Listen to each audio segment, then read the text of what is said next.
Merci de choisir Évasion Guinée pour vous informer, aimables téléspectateurs. Bonsoir et bienvenue dans cette édition d'information.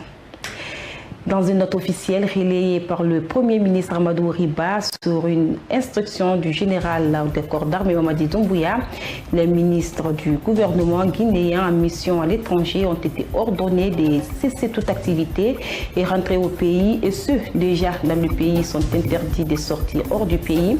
Cette actualité qui fait la une des journaux continue à faire des débats dans la capitale guinéenne. L'analyse de certains acteurs politiques à suivre dans ce journal. Présentation de 3 présumés malfrats ce vendredi à la direction centrale de la police judiciaire. Ces individus sont accusés pour des faits divers, notamment des faits de meurtre, de confection de faux documents et de vol de voitures. Ils ont été interceptés suite à une synergie d'action des agents de la police. Fini les titres, place maintenant au développement. Encore une fois, bonsoir. Le général Mamadi Doumbouya, président de la transition guinéenne, vient d'ordonner à tous ses ministres en mission à l'étranger de cesser directement les activités et de rentrer au pays. Et aucune sortie n'est autorisée jusqu'au 31 décembre 2024. Ce message relayé par le Premier ministre continue à faire des débats dans la cité. Certains acteurs politiques estiment que la décision n'est pas une première dans le pays et qu'elle émane du pouvoir discrétionnaire du premier magistrat du pays, Mohamed Lamine Sako et Wandel Kamara.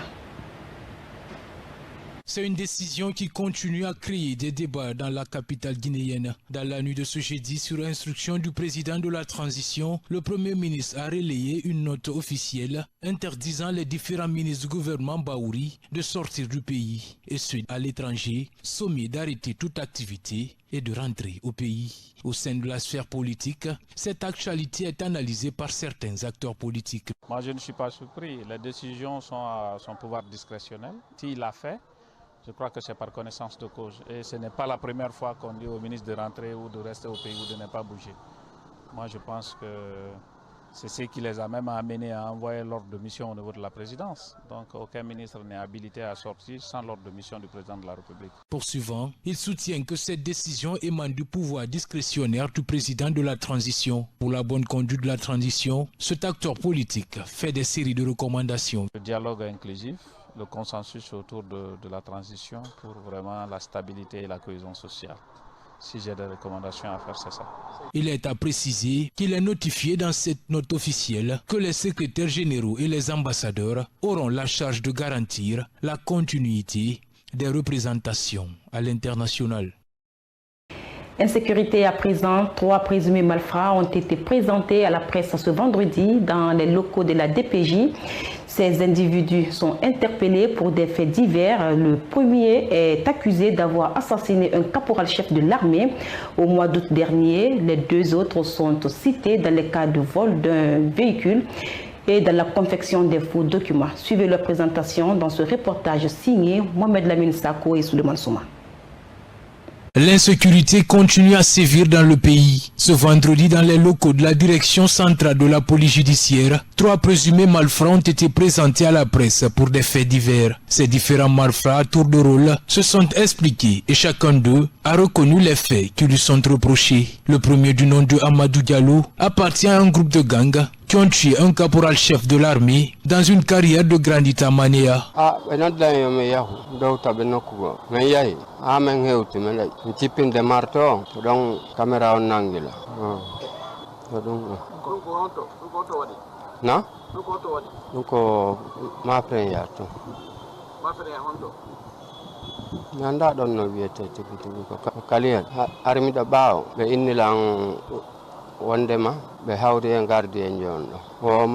Le second, du nom de Alpha Omar Diallo, est accusé dans le vol d'un véhicule. Le présumé accusé reconnaît avoir détourné la voiture de son chef pour une balade. C'est détourné alors. C'est détourné. C'est détourné. C'est détourné. Maintenant, qu'est-ce que tu voulais faire du véhicule? Rien, mal. Je ne voulais rien faire. C'était pour seulement faire mes courses. Et balader avec. Je n'ai pas l'intention après 4 jours. Non, j'ai connu une erreur. Le troisième, appelé Abouakar Silla, quant à lui, est interpellé pour complicité de confectionnement de la carte d'identité nationale. J'ai été interpellé pour complicité de confectionnement de la carte d'identité nationale. Ce n'est pas l'idée. Non, je suis un intermédiaire, je donne à quelqu'un pour faire. Après, il me fait un retour. J'ai compris par là que ce n'est pas un bon boulot.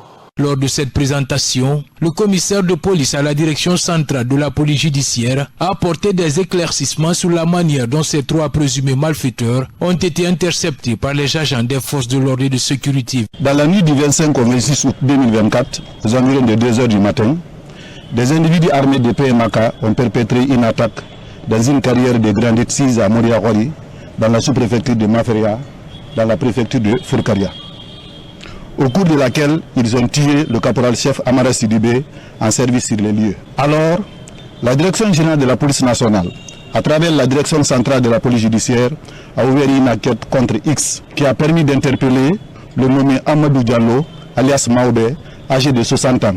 Suite à un renseignement et la synergie d'action des unités de BRI et de BRB, un réseau de confectionnaires de faux documents administratifs a été démantelé dans une concession à Koléa, dans la commune de Matam. À ce sujet, 2 individus ont été interpellés, à savoir 1.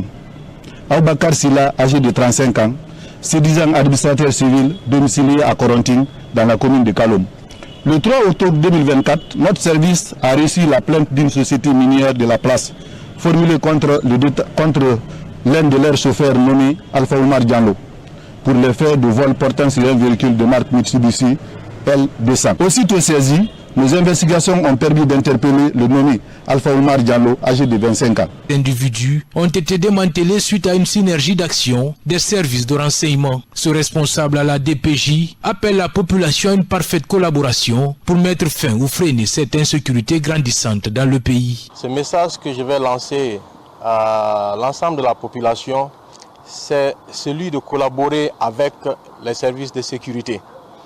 Parce que vous n'êtes pas sans savoir que ces malfaiteurs ou ces bandits vivent avec nous dans nos concessions. Les agents de la police et des autres corporations continuent à multiplier des actions pour mettre fin à ce phénomène d'insécurité qui prend une proportion importante à Conakry et environnant.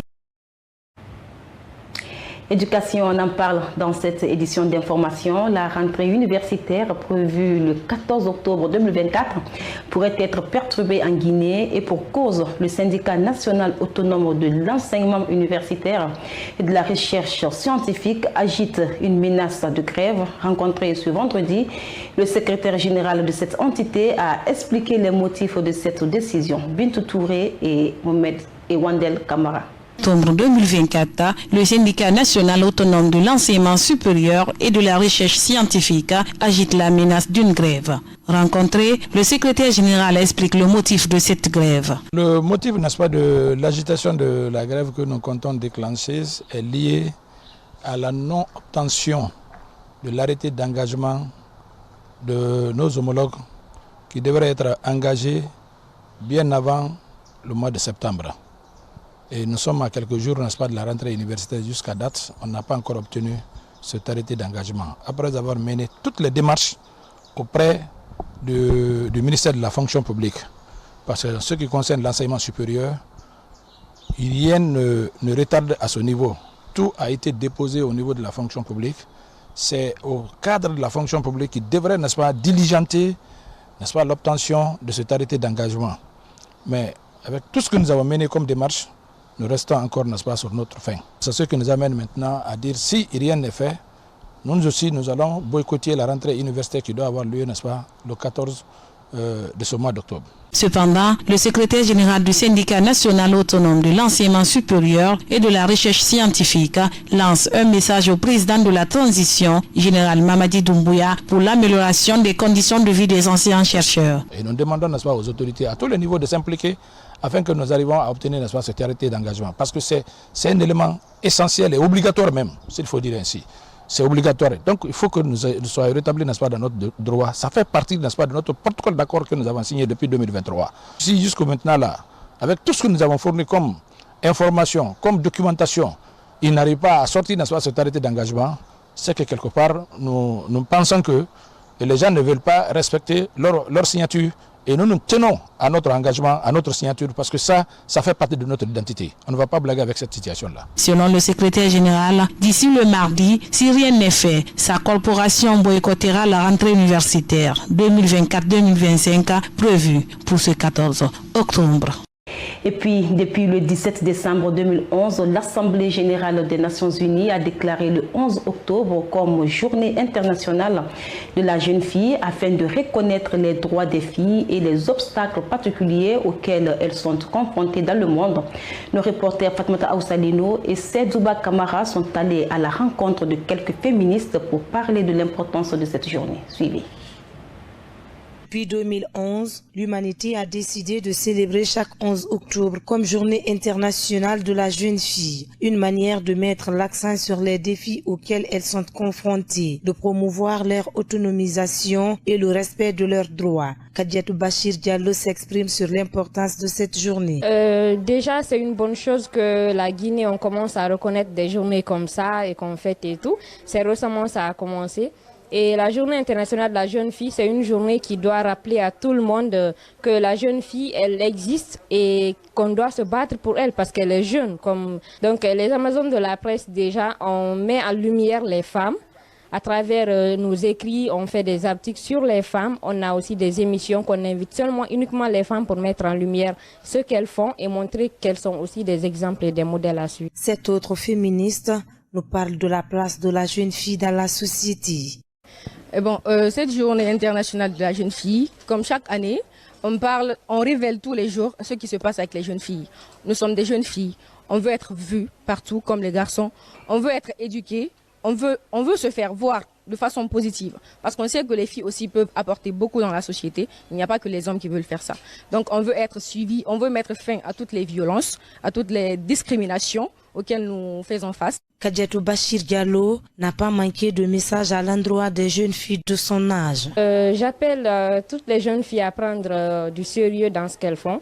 Déjà de prendre au sérieux les études parce que c'est là que tout commence. Quand tu es calé dans la tête, quand tu es intelligente, on te respecte. Et quand tu montres que tu es sérieuse, on te prend au sérieux. Voilà, donc j'appelle tout le monde à prendre en compte l'état que nous avons et aussi le rôle qu'on doit jouer dans la société guinéenne. Pour finir, les Amazones de Guinée se disent fiers d'être célébrés dans leur pays. Le thème retenu pour cette célébration est la vision des jeunes filles pour l'avenir. Un mot de sport dans ce journal à la veille de la rencontre Guinée-Éthiopie en marge des éliminatoires de la Coupe d'Afrique des Nations 2025. Les sélectionneurs des deux équipes étaient devant les médias pour parler des enjeux de cette rencontre. Ils sont au micro de Mohamed Issiagassouma. Donc on se relance dans cette course à la qualification après un mauvais départ. Maintenant, il faut prendre match par match. Commençons déjà par tout faire pour gagner celui de samedi. On est obligé de courir derrière deux équipes pour au moins se qualifier. Donc aujourd'hui on est dans une posture délicate. Mais en tout cas ça n'empêche pas qu'on ait toujours notre destin entre nos mains et que ça nous appartient et que maintenant il faut avoir une réaction d'orgueil, de fierté et d'ambition pour passer ce gap-là et aller se qualifier. Nous venons avec la mentalité de gagner ce match. Nous n'avons pas d'excuses à avoir 1 ou 0 points. Nous venons pour prendre les 3 points. Ce sera un match très difficile. Nous savons que la Guinée, c'est une équipe acceptable qui, au niveau du ranking FIFA, occupe un rang honorable que nous. Mais nous allons jouer et sortir pour gagner ce match. Et à la fin du tournoi, on fera en sorte qu'on puisse gagner les 3 points. Draw or something else. Jeunes filles du monde entier et de la Guinée en particulier, sache que tu as droit à l'éducation, à la santé, à la protection contre la violence et à la participation dans la société. Renseigne-toi sur tes droits et n'hésite pas à les faire valoir. C'est par ces conseils que nous bouclons cette édition d'information et souhaitons également à tous une bonne célébration de la Journée internationale de la jeune fille. Bon vendredi à tous depuis chez vous. Au revoir.